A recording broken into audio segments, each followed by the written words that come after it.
Welcome back to my YouTube channel. So for today's video, gagawa tayo ng everyday mask na makikita lang sa loob ng ating bahay. Makikita lang natin sa loob ng ating bahay ang ating mga gagamitin na sangkap. Ito ang itlog, kape na puro, then kalamansi. So, di ba, alam naman natin na ang kalamansi ay isa sa mga sangkap na nakakapagpaputi ng ating balat. So, yun, sinama ko siya doon. Then, ayon sa aking research na ang kape daw ay nakakapagpabata. So, baka sakaling bumata ang inyong ka-Mother Earth pag ginamit to. Then, yun, egg. Ang kukunin lang doon is yung puti ng itlog. Egg white. So, ang egg kasi is meron siyang vitamin E na makukuha. Maraming vitamin na makukuha sa mga sangkap na gagamitin natin ngayon. So, start na po tayo. Ito na ang ating gagamitin. So, napag-mix ko na nga pala sila. Ito na siya. Napag-mix ko na siya. Kailangan lang natin ng lalagyanan para makapag-mix kayo ng ganito. Then, ilagay na natin siya sa ating paste. Baka sakaling bumata na tayo.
So, ayan na guys, ang finish natin.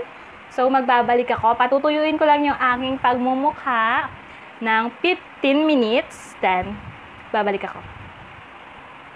Guys, ito na nga pala yung ginawa natin. After 15 minutes, natuyo na siya sa aking pagmumukha. Then, ayan, hindi ako makapagsalita ng maayos. Kasi nga, feeling ko, nagdikit-dikit na siya. Sobrang natuyo na siya sa face ko. Ayan o, tuyong-tuyo na siya. Oh. Para talaga siyang mask. Yan. Yan, perfect yung mask. Natuyo na siya sa mukha ko. So guys, babalnawan ko lang siya, then babalik ko ulit. Yan guys, nagbabalik na ang inyong ka-Mother Earth. So, nagsuklay-suklay ako ng konti. Uy, parang nagsuklay eh. Yan, then nag-lip-lip na din ako. Ng onti lang. Onti na ba yan? O yan guys. Ito na po ang kinalabasan ng ating mask, DIY mask na makikita mo lang sa loob ng inyong bahay na hindi mo na kailangan gumastos ng pagkalaki-laki pa para lang makabili ng mask mo everyday. Gawin mo lang to araw-araw, then marami kang makukuhang benefits pag ginamit mo to. Sobrang ganda niya sa mukha guys. Para talaga siyang totoong mask. So yon, maganda siyang gamitin kasi nga ang mga natin dito, ingredients, is natural lang, walang halong chemical. Yan guys, the best siyang gamitin na mask. So, ayan na nga yung kinalabasan niya. So, bumata na ba ako? Babata agad. So, hindi naman ganun agad-agad na isang beses mo lang gagamitin din, makikita mo na agad yung resulta. Try mong araw-araw mo tong gawin. Sobrang ganda naman niya guys. Then, yan. Parang ano, nakaka-fresh siya. Nakaka-fresh. So, yun guys. Subukan mo na siyang gawin. Then, para, yun, bumata ka na. So guys, ito na nga. Kung nagustuhan mo ang aking video, please like and share my video.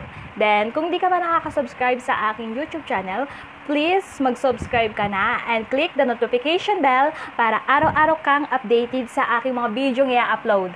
So guys, thank you for watching!